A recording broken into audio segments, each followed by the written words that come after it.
Mihaela Ionescu are 22 de ani, este ospătăriță și are nevoie de bani. Așa că este nevoită să suporte comportamentul nepotrivit al șefului ei. Strălucești toată, Mihaela. Îmi pare rău, dar nu pot să ies cu colegi. Da, mamă, ți-am luat cu armele, da. Dar într-o zi ai să mă Ai grijă de Ciprian. Mami! Iar Mihaela se trezește brusc responsabilă de fratele ei mai mic, Ciprian. Te doare în cod de ce fac eu. Pe tine te interesează apartamentul lui mama, a? Vrei să vă mutați aici? Cu toți avem în familie cineva mai dus cu pluta, mai dilimache. Ce-ai zis? Aș vrea să mă lași să trec. După aia rămân în urmă și tot tu țipi la mine. Să știi că orice problemă personală ai, poți să apelezi la mine oricând, mai ales noapte. Știu că mi-ai cerut să am grijă de Ciprian, știu asta. Voiam să spun că eu nu mai pot.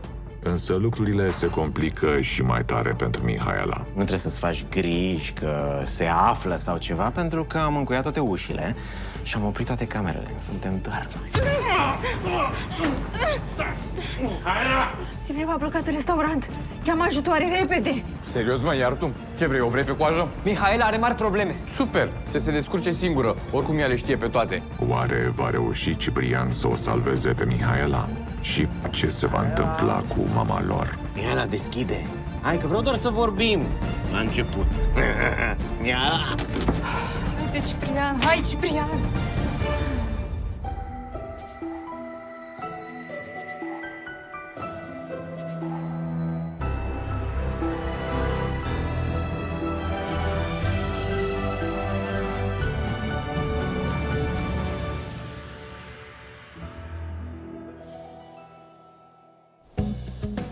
Doina Ionescu are 52 de ani și, ca mamă singură, și-a ridicat viața celor doi copii ai ei, Mihaela și Ciprian.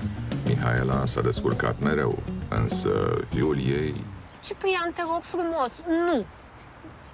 Nu dau atâția bani ca să te duci la bal mascat.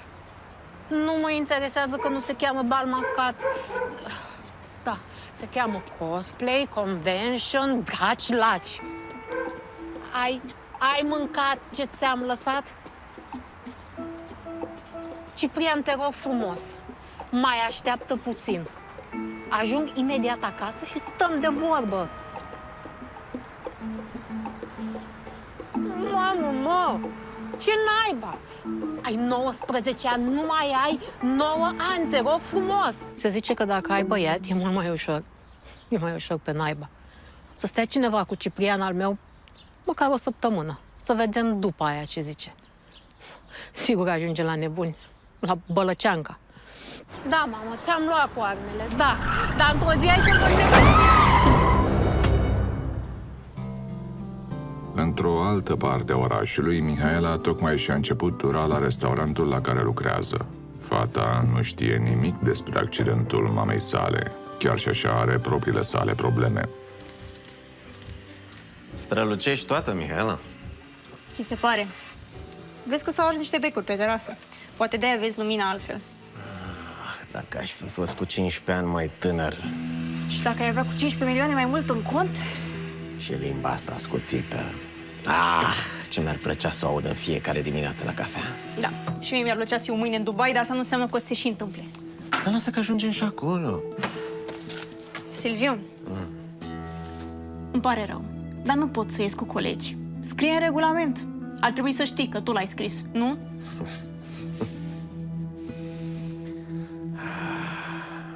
Silviu ar fi băiat bun dacă n-ar fi așa mare nenorocit.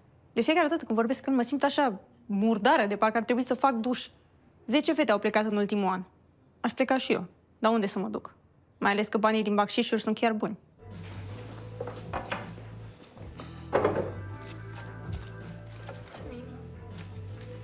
Ce cauți aici? Eram prin zonă și am zis să-ți las ceva bun. De ce? Pentru că ești lumina și bucuria inimii mele și Ce asta, o manea? Poate fi, vrei să o și cânt? Nu. Atunci uite ce ți-a adus băiatul tău. Croissant cu fistic, de la aia de pe Victoriei. Băiatul meu ar face bine să-și ia fisticul înapoi. Ți-am spus să nu mai vii aici cât timp lucrez. De ce? Pentru că am clienți, am comenzi și am și un șef cu ego fragil. Numai tu mai lipseai de aici. Nu stau decât 2 minute și fac și consumație. Andru! Mihaela, hai mai repede cu comenzile alea. Ce, ți-ai luat pauză sau ce? Bine, plec. Plec, dar ea astea că am stat o oră la coadă. Hai, Ale. Ne vedem mai târziu. Mersi. Superbă cămașa cu metre. Să n-asculți ce zice lumea, da? Mersi, ai grijă la cap. Da, da.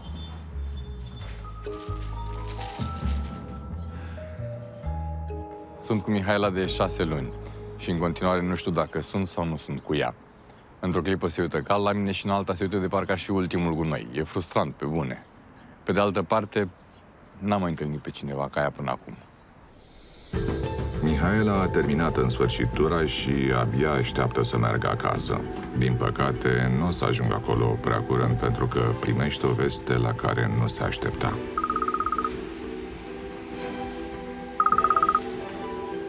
Alo? Bună seara! Sunteți Mihaela Ionescu, fiica doamnei Doina Ionescu? Da? De ce?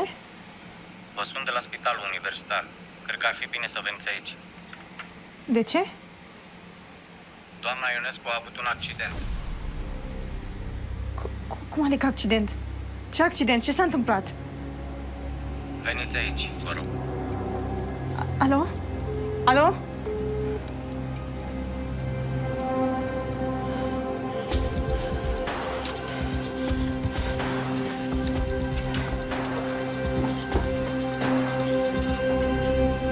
La început n-am știut ce să cred.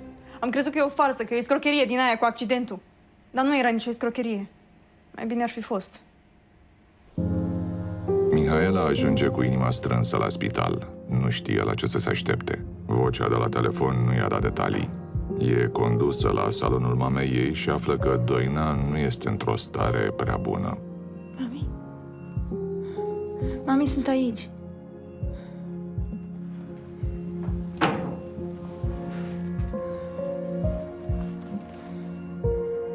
Știi că ești prea încăpățânată ca să pleci așa. Plus că cine să mă mai sune să-mi spună că nu mănânc sau că n-am mai trecut pe acasă? Mami, sunt aici.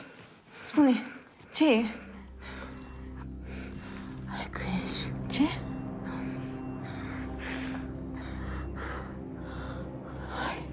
Ai grijă. Ai grijă de Ciprian. Mami!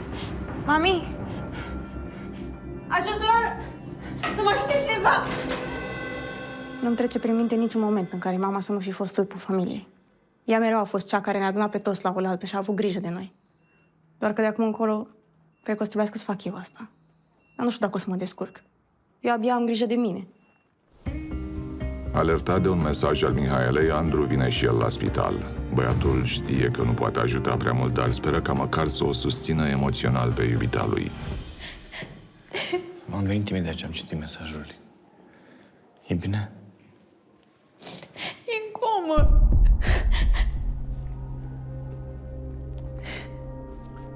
Vrei să rămâi peste noaptea aici sau mergem acasă? Nu, rămânem aici. Mergem acasă. Doar că eu trebuie să fac ceva înainte. Ce? Ceva, dar singură. Așa că du-te, ne vedem acolo. Ești sigură? Sunt sigură, du-te. E absolut groaznic ce s-a întâmplat Mihaelei. Nici nu vreau să mă gândesc ce e în sufletul ei. Totuși, din nou pare să nu înțeleagă că nu e singură pe pământ și pot să o ajut. Trebuie doar să mă lase. De pe patul de spital, mama Mihaelei i-a transmis acesteia un mesaj cu foarte mare greutate. Să aibă grijă de fratele ei mai mic, Ciprian. Dar oare poate Mihaela să-i țină locul? Ciprian!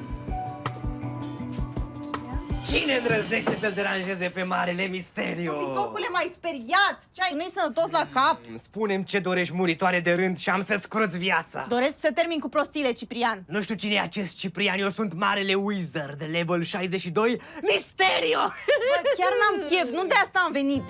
Atunci de ce ai mai venit? Tu chiar nu știi, nu? Ce să știu? Dacă e despre baba de la 3, nu i-am făcut nimic eu. Nu e despre nicio babă, e despre mama. Mama a avut accident de mașină și e în comă la spital. Ce face mama când vine? A zis că mi-aduce ceva bun. Nu vine, asta încerc să zic. Fii mai bună la mine. Băi, ce faci? Eram în raid. O să pierd o grămadă de amulete acum. Mama a avut accident de mașină și e în comă la spital. Ce?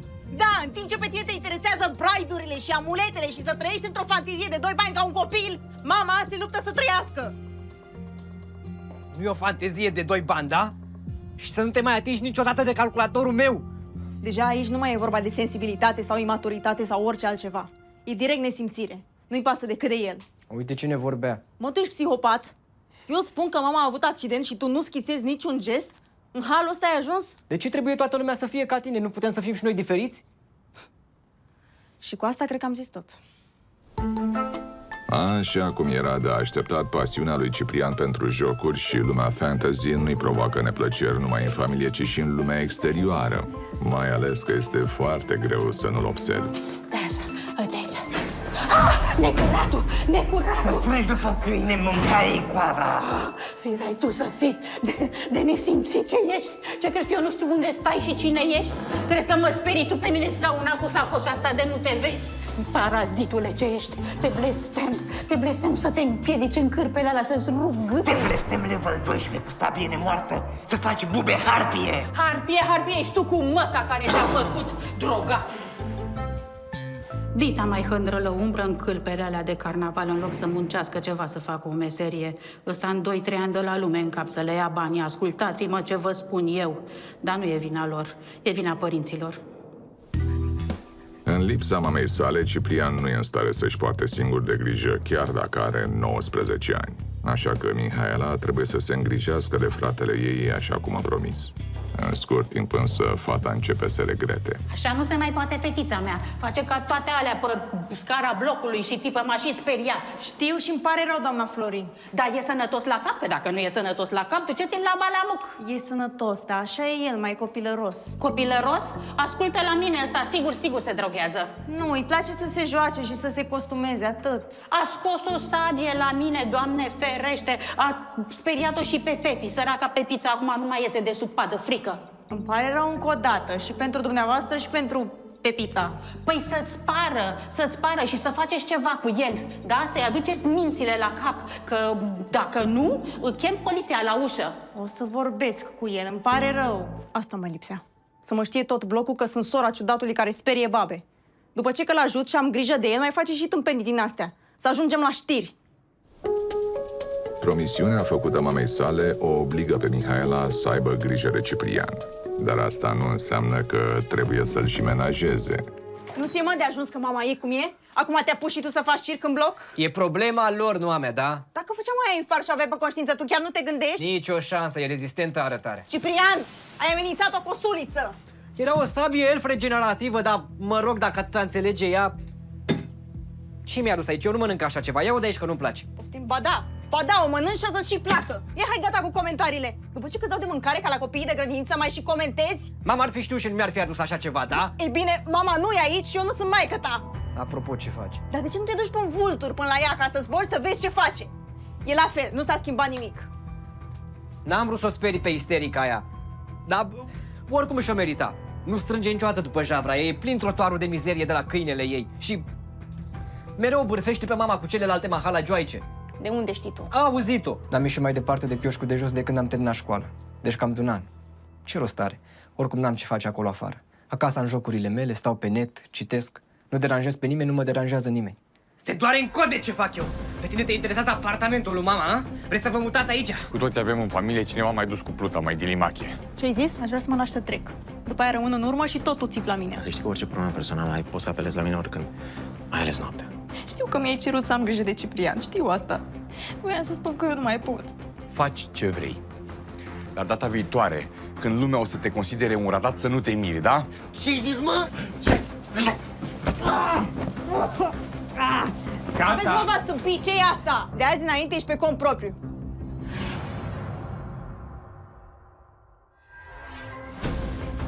Mihaela Ionescu este o tânără chelneriță muncitoare și ambițioasă care încearcă să gestioneze relația tensionată cu șeful ei. Strălucești toată, Mihaela.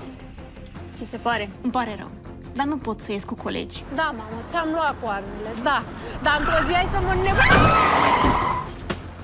Ai grijă de Ciprian. Mami? Iar pe umerii Mihaelei a picat o mare responsabilitate. Cine îndrăznește să-l deranjeze pe Marele Misteriu? Pitopule, m-ai speriat! Să spunești după câine, mâncai coada! Dacă făceam aia infarct și aveai pe conștiință, tu chiar nu te gândești? Nici o șansă, e rezistentă arătare. Ciprian!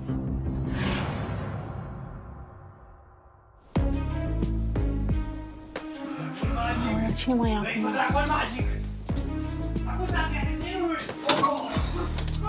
Ce faci? Trebuia să stai în mașină. Mi-ai fi zis tu, dar ai plecat cu cheia și claxonează un bizon că n-are loc să treacă de tine. Bine, hai, du-te și rezolvă. Vin și eu imediat. Ce așa, să mă aștepte? Mai e cineva aici? Nu e nimeni. Ce faci?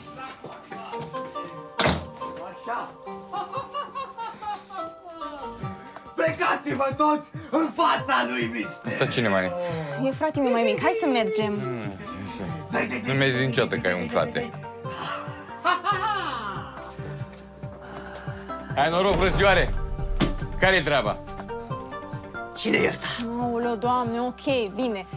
Andru, el e Ciprian, fratele meu, Ciprian, el e Andru, prietenul meu. Acum că s-a cunoscut toată lumea cu toată lumea, putem să fim liniștiți și să mergem? Hai! Da, mișto costum, frățioare. De unde le-ai luat? Aveau și pe verde? Că de când caut eu unul din ăsta? Deci despre asta era vorba de fapt. Despre ce? Te doare în cod de ce fac eu. Pe tine te interesează apartamentul lui mama, a? Vrei să vă mutați aici? Ciprian, nu e adevărat, ce ai? Nu mă minți! Nu mă mai mințiți cu toții, că nu sunt prost. Nici nu te-a răcit bine mama și gata? Deja ți l-ai adus aici? Iau în ce vărule, că am venit cu altele. Taci din gură! Ciprian, Să taci din gură! Ciprian, liniștește-te! Zic pe bune, zic că e pe bune. Taci din Vrei gură, să vă lasă, hai mutați să aici? mergem. Să mă dați afară din casă! Hai, zis, hai, mergi! Ieșiți! O, Doamne. Ieșiți, eu nu mă mișc de aici! Ce să zic, a fost o experiență interesantă să-l cunosc pe marele vrăjitor al Mihaelei. Frate, scuze. Am zis să stai în mașină, trebuia să stai în mașină. Nu înțeleg care e problema. Adică, ce e un secret că ai un frate? Crezi că nu o să aflu? Eu ți-am spus de la prima întâlnire că am o soră. Hai mai taci, că oricum nu înțelegi nimic. Deși Mihaela ar vrea să treacă cât mai repede peste momentul jenant, Andru pare că nu vrea să lase povestea fără niște explicații din partea iubitei lui. Ok, deci ai un frate? Adică e mișto, doar că nu mă așteptam. Nu mi-ai zis niciodată nimic despre asta și pac, dintr-o dată, mantie și vocabular de Harry Potter. Nu m-ai întrebat niciodată. Da, e drept, e drept. Pe de altă parte, nu te-am întrebat o grămadă de alte lucruri. De exemplu, ești alergică la ceva, îți place să citești, sau ești măritată? Dar e în regulă, nu trebuie să te rușinezi. Cu toți avem în familie cineva mai dus cu pluta, mai dilimache. Ce-ai zis? Adică nu trebuie să-l ții ascuns, chiar dacă e mai dilibau așa. Nu e dus cu pluta, da? Nu e retardat cum crezi tu, e fratele meu. Stai, că n-am vrut să-l jignesc. Atunci taci din gură dacă nu știi. Că tu nu știi cum e. Nu știi cum e să ai pe cineva care trăiește doar în lumea lui și nu vrea să se întoarcă în a ta. Și totuși nu poți să-l lași, da? Cu asta s-a luptat mama atâția ani. Și cu asta mă lupt și eu acum. E alegerea mea dacă spun cuiva de Ciprian sau nu. Și nu mi se pare un subiect bun de discuție când mă duc la muncă sau ies în oraș să zic cuiva, hei, și apropo, fratele meu trăiește în desene animate. Nu vrei să vezi o poză cu el și dragonul lui? Pe bune, pe cine interesează așa ceva? Fuga continuă între casă, spital, Ciprian a început să o afecteze pe Mihaela. Fata este din ce în ce mai obosită și întârzie tot mai des la muncă. Mihaela. Ce? Ce vrei tu să mă necăjești pe mine? Nu mă mai iubești. E una din zilele alea. Dar ce ai pățit, Silvile? Iar ai pierdut bani la casino? Sau ți-a tras țeapă cineva la vreo întâlnire? Ai întârziat 11 minute. Știu și îmi pare rău, nu o să se mai întâmple. O să recuperez peste program. Ai întârziat de 4 ori în ultimele 7 zile, plus o zi în care n-ai venit deloc, plus o oră aseară. Dacă ai probleme personale și te reținem cu lucru, poate vrei să nu mai vii, definitiv. Nu o să se mai întâmple deloc, promit. Orice problemă personală aș avea, nu o să mă încurce cu programul de aici. Știam eu că o să ne înțelegem cu Vinișor. Și că nu trebuie să scot biciul la tine sau vrei cumva să scot biciul la tine? Aș vrea să mă lași să trec. După aia rămân în urmă și tot tu țipi la mine. Să știi că orice problemă personală ai, poți să apelezi la mine oricând, mai ales noaptea.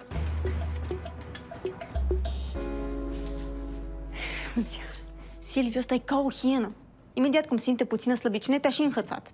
Doar că eu nu știu ce să mai fac acum, că deja sunt cu nervi întinși la maximum. Fix de asta nu merg de mie acum.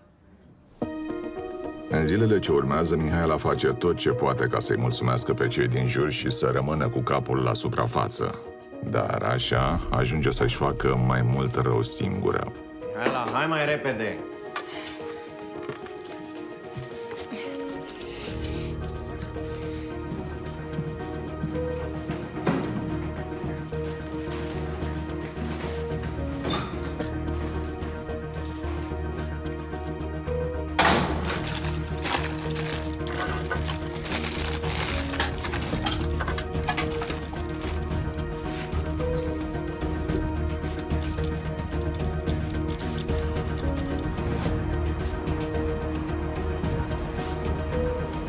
Mihaela, Mihaela. Alo!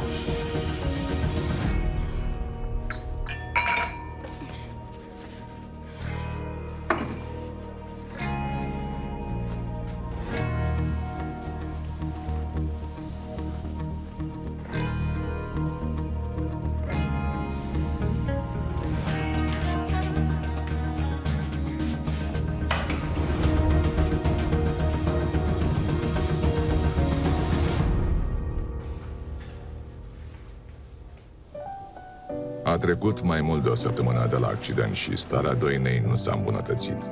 Doctorii sunt sceptici, însă Mihaela continuă să spere. Mami, nu știu dacă mă auzi, dar... Voiam să spun că eu nu mai pot. Chiar nu mai pot. Știu că mi-ai cerut să am grijă de Ciprian, știu asta. Doar că uneori mă gândesc că nu a fost corect să-mi cer chestia asta. Eu nu știu cine trebuie să fiu. Și pentru cine. Așa că te rog. Te rog, mami. Dacă mai ai puțină forță sau putere sau energie, te rog să te întorci la noi. Știu foarte bine că tu ai fost stâlpul familiei noastre, chiar și atunci când am avut acoperiș. Știi asta. Iar eu acum mă simt singură, înțelegi? Și nu mai vreau să fiu singură. Te rog. Te rog. Azi noaptea am adormit puțin în vestiar la muncă. Eram mult prea obosită. Dar a fost bine. Am visat că eram toți împreună. Și Ciprian. Chiar și tata. Păcat că m-am trezit. Chiar dacă în ultimele zile Mihaela l-a tratat chiar cu mai multă răceală decât de obicei, Andru simte că nu poate sta degeaba și se hotărăște să o ajute pe iubita lui.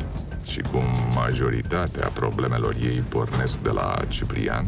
Hai noroc, ce faci? Stai așa că nu o caut pe Mihaela. Dar pe cine cauți? Cu tine vreau să vorbesc. Ce vrei să vorbești cu mine? Pot să intru? Adică putem vorbi și pe hol, dar am impresia că e o babă care mă supraveghează de când am urcat.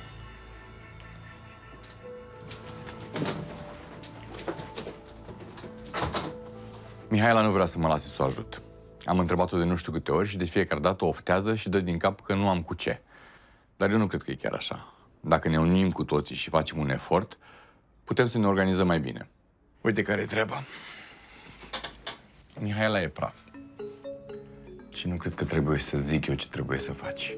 Pentru că pare băiat deștept și chiar dacă... Chiar dacă ce? Chiar dacă sunt un ciudat, nu? Chiar dacă tu și prietenii tăi ați face mișto de mine pe stradă dacă m-ați vedea. Nu. Chiar dacă tu și Mihaela nu vă înțelegeți tot timpul. Asta voiam să zic.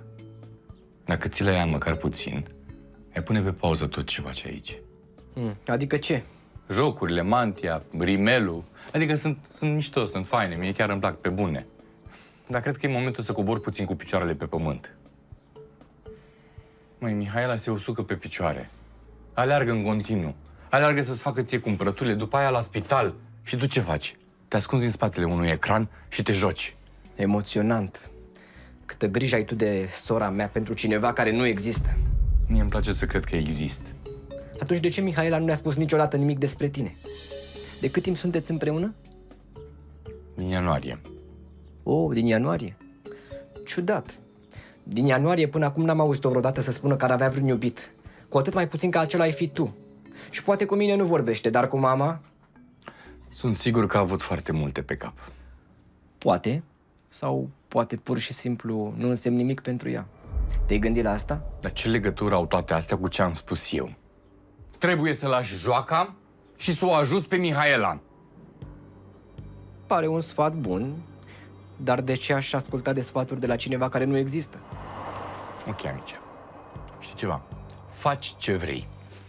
Dar data viitoare, când lumea o să te considere un ratat, să nu te miri, da? Ce zis, mă? Pentru că asta ești, un adult care se joacă de-a scufița roșie. Dar maturizează-te și tu odată. Nu, zi că n-ai făcut asta. Zi că n-ai făcut asta. Zi că n-ai făcut asta. Te rog frumos, zi că n-ai făcut asta. A avut dreptate Mihaela să nu zică la nimeni că are un frate. Eu nu înțeleg ce e în capul omului ăsta. Pe cuvântul meu, dacă cineva la mine în familie are o problemă, imediat aș sări să-l ajut, n-aș face gargară. O nouă zi, un nou scandal în bloc. Mihaela nici nu reușește să intre bine pe ușa blocului că e luată în primire de vecina Florii alarmată. Țipete, trânte, cred că o spart ceva în sufragerie. Nu știu ce se întâmplă la voi acolo. Mersi că mi-ați spus, doamna Flori, o să mă ocup. Păi să te ocupi, că altfel eu chem poliția. Chiar nu știu ce se întâmplă la voi în apartament acolo, satanism, droguri sau poate alte alea mai grele. Doamne ferește, v-a scăpat măta total de sub control. Am spus că mă ocup, acum taci din gură și lasă-mă n-ai din pace și tu. Halal educație! Halal cei 7 ani de acasă!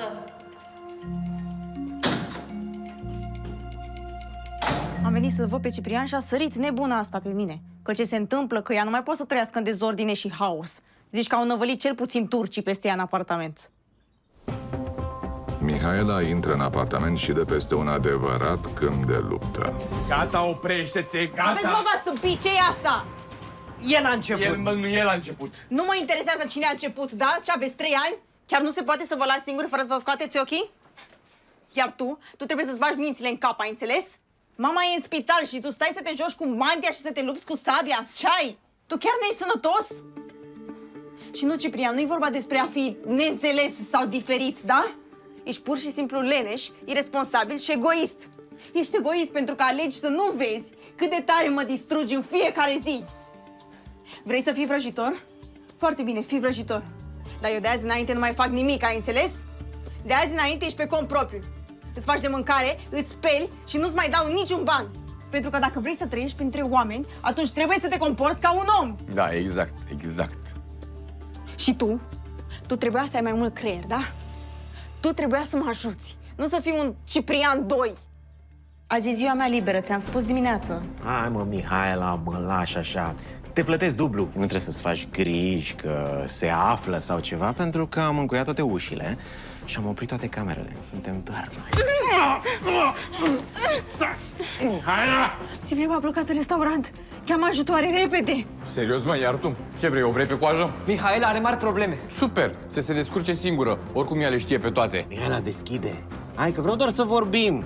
La început. Mihaela! Haide, Ciprian, hai, Ciprian.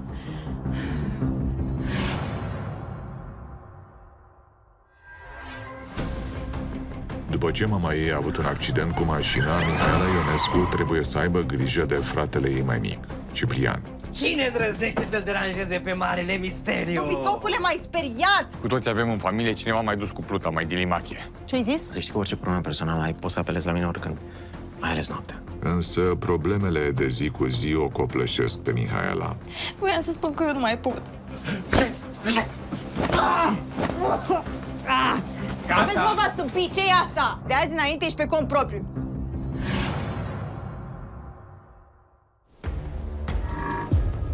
Și tu trebuia să ai mai mult creier, da? Tu trebuia să mă ajuți, nu să fii un Ciprian 2. Da, asta voiam să te ajut, am venit să vorbesc cu el. Hai, taci, ești la fel de rău ca el. Eu sunt problema. Sau tu, căreia e rușine să recunoască că e cu mine. Poftim? Da.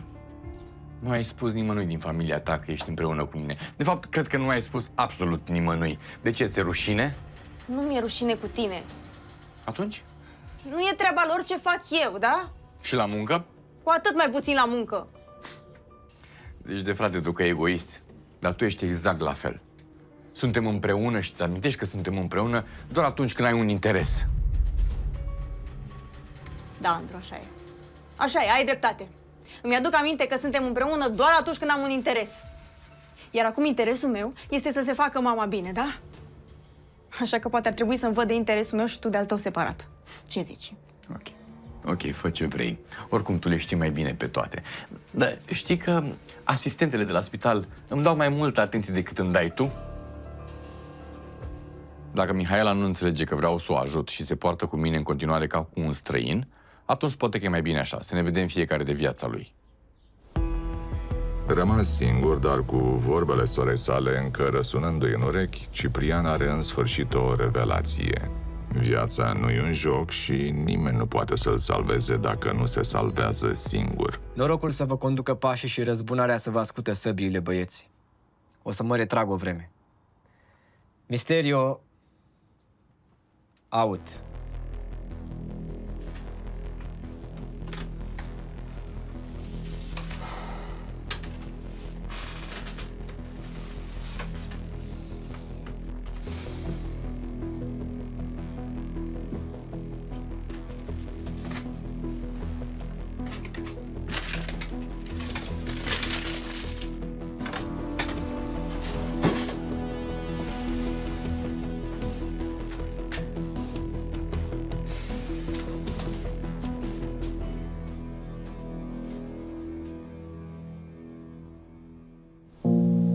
Cu pași timizi, dar fără mantie, Ciprian se aventurează pentru prima oară după multă vreme în afara zonei sale de confort. Nu toată lumea este însă gata pentru schimbare. Dați-mi voie să vă ajut.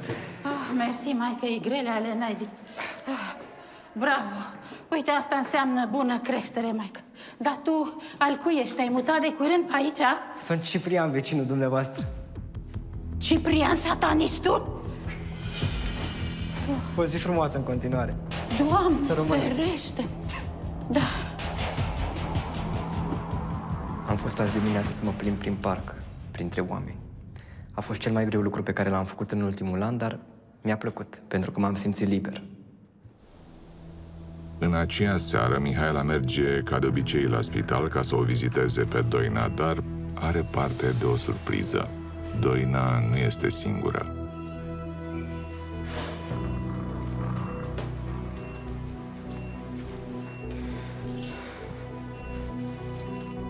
Mulțumesc.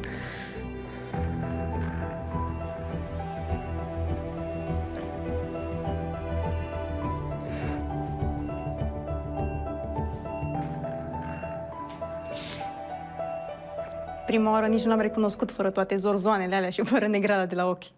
Se pare că până la urmă nu mi-am răcit gura degeaba, tot bătându-l la cap. A fost nevoie de mult efort ca să se ajungă aici. Dar pentru prima oară după multă vreme, Mihaela și Ciprian vorbesc în sfârșit relaxat ca doi frați. Cum de te-ai îndurat în sfârșit? S-a întâmplat.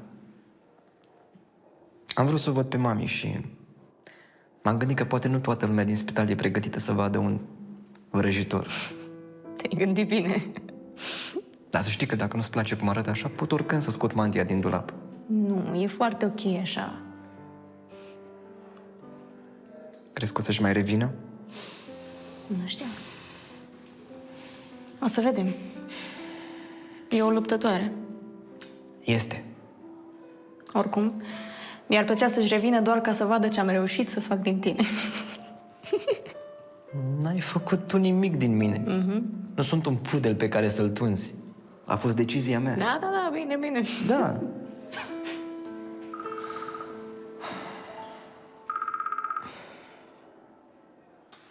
Da. Azi e ziua mea liberă, ți-am spus dimineață. Știu, dar n-a venit Anda și sunt singur pe tură. Hai, vii și tu repede, dai 3 beri și pleci. Nu pot azi. Nici 2 ore, nici măcar 5 minute. Hai, mă, Mihaela, mă lași așa. Te plătesc dublu. Și dacă te refuz? Cum mă refuzi? Înfrângi inima.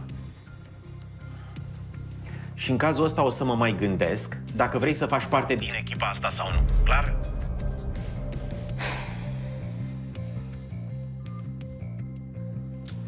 Dacă nu te duci, o să-ți facă probleme? Și dacă mă duc, o să-mi facă și mai multe.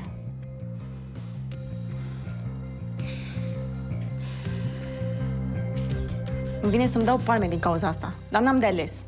Am nevoie de bani și nu doar pentru mine, ci și pentru ce va urma. Orice s-ar întâmpla cu mama. Trebuie să mă duc. Mihaela se duce la restaurant, hotărâtă să-și termine treaba cât mai repede și să plece acasă. 2 ore mai târziu, aproape că a reușit. Însă, cu Silviu, lucrurile n-au cum să meargă niciodată așa de simplu. Te-ai mișcat bine azi. Nu vrei să mai stai câteva minute, bem și noi ceva? Nu, am venit, am stat cât ai zis, acum plec.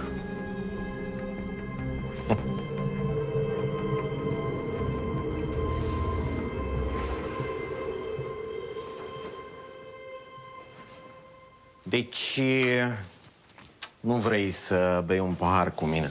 Tocmai ți-am spus că nu. Ai păcat, mă, Mihaela, e așa o chimie mișto între noi, e păcat să o lăsăm neterminată. Silviu, te rog, nu începe iar, n-am niciun chef. Chef! Nu te mai preface, că știi că și tu vrei, nu? Și nu trebuie să-ți faci griji că se află sau ceva, pentru că am încuiat toate ușile și am oprit toate camerele. Suntem doar noi. Mihaela! Nu mai scap tu acum! E nebun! Eu știam că e așa scârbos, dar nu mă așteptam să meargă așa de departe. Oare așa a făcut și cu celelalte fete? Hai, ieși afară, să ne jucăm și vrei să ne jucăm de față. Ascultă-le acum, așa.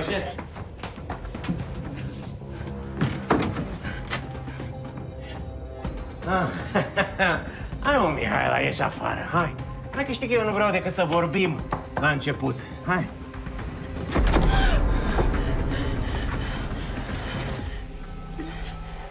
Ciprian! Întors acasă, Ciprian nu are de unde să știe de problemele Mihaelei. Silviu a blocat în restaurant. Cheamă ajutoare repede! Ce ți s-a întâmplat? Asta e cat aici! Vino repede, mi se termină bateria! Prima dată nu mi-am dat seama dacă glumește sau nu. Dar apoi m-am gândit că ea nu glumește niciodată cu așa ceva. Mihaela chiar are nevoie de ajutor și trebuie să o ajut. Dar cum? Înapoi la local, situația Mihaelei se înrăutățește brusc. Chiar dacă fata a reușit să se refugieze în depozit, Silviu nu dă semne că ar vrea să se dea bătut prea curând. La naiba! Mihaela, ce facem? Ne jucăm? De-a ascunsele? Mihaela! Mihaela! Eu că ești acolo. Hai afară, că nu pătești nimic. Mihaela, deschide. Hai, că vreau doar să vorbim. La început. Mihaela! Haide, Ciprian! Hai, Ciprian! Ciprian își dă seama că nu se descurcă singur și că are nevoie de ajutor ca să o salveze pe Mihaela. Singura problemă este că, în afară de prietenii lui din jocuri, nu prea știe la cine să apeleze. Serios, mă, iar tu? Ce vrei, o vrei pe coajă? Mihaela are mari probleme. Super! Să se descurce singură. Oricum ea le știe pe toate. Nu, stai, e serios. S-a dus la restaurant și mi-a trimis un mesaj că a sequestrat-o șeful. Se întâmplă ceva nasol acolo, înțelegi? Da, și eu ce treabă am? Nu ziceai tu că eu nu exist? Nu știam la cine altcineva să merg. Te rog, trebuie să o ajutăm. Nu trebuie. Eu nu trebuie să fac nimic pentru că nu mai e iubita mea. Ba este, ea e prea încăpățânată să recunoască, e moartă după tine. Ce naiba, așa e ea încăpățânată, dar așa e cu toată lumea. Te rog, hai să mergem, poate să fie fatal orice minut. Te rog, hai să mergem, vorbim pe drum, discutăm. Eu nu știu dacă e pe bune sau face mișto, dar i-am zis clar ciudatului ăsta mic că dacă mă trimite după cai verzi pe pereți, îl înfășor în mantie și îl arunc în dâmbovița, oricât de mult aș ține la soră sa. Cu Silviu gata să dea buzna în ascunzătoarea ei, Mihaela știe că are nevoie de o minune ca să se salveze. Totuși, fata nu-și pierde speranța. Da. Mie îmi plac fetele care se lasă greu, dar tu chiar întregi măsura. Mihaela! Mihaela! Cred că o să meriți o bătăită după ce deschid ușa asta. Care ești, mă, acolo? Bă! Care ești, mă, acolo?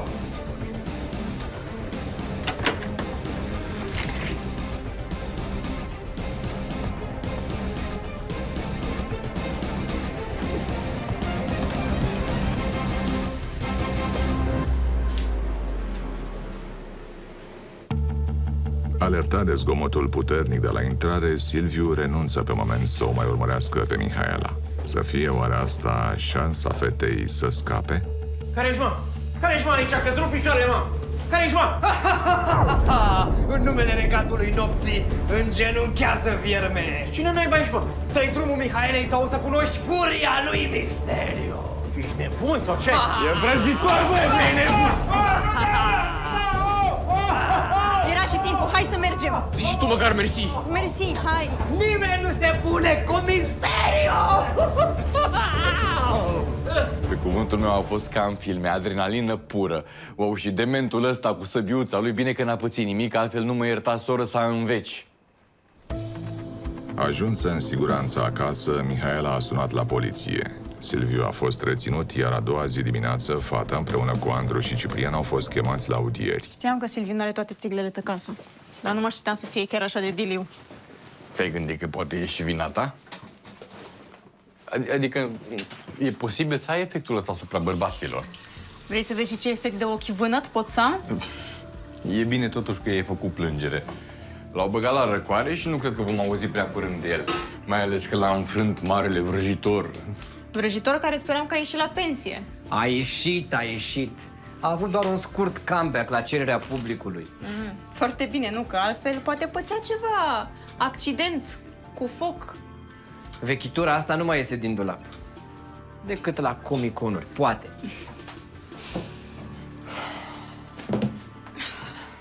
A fost aproape, a fost foarte aproape. Dacă nu ieșeam de acolo la timp, nici nu vreau să mă gândesc. Eu nu știu ce vrei să spui tu cu dacă nu ieșeam de acolo. Noi te-am scos de acolo, eu și marele vrăjitor. Și nici măcar nu ne-ai mulțumit. Auzi, tu să zici mersi că mai vorbesc cu tine după toate prostiile pe care le-ai făcut. Ce prostie am făcut? L-am convins pe frate tu să iasă din vrăjelile lui. Eu l-am scos din jocurile alea. Răspunde. Alo? Da, eu sunt. Ce s-a întâmplat? S-a trezit? S-a trezit! Mama s-a trezit! Mulțumesc! Mulțumesc! S-a trezit! Auzi? Dar dacă ne întreabă ce am făcut cât a lipsit? O mințim frumos.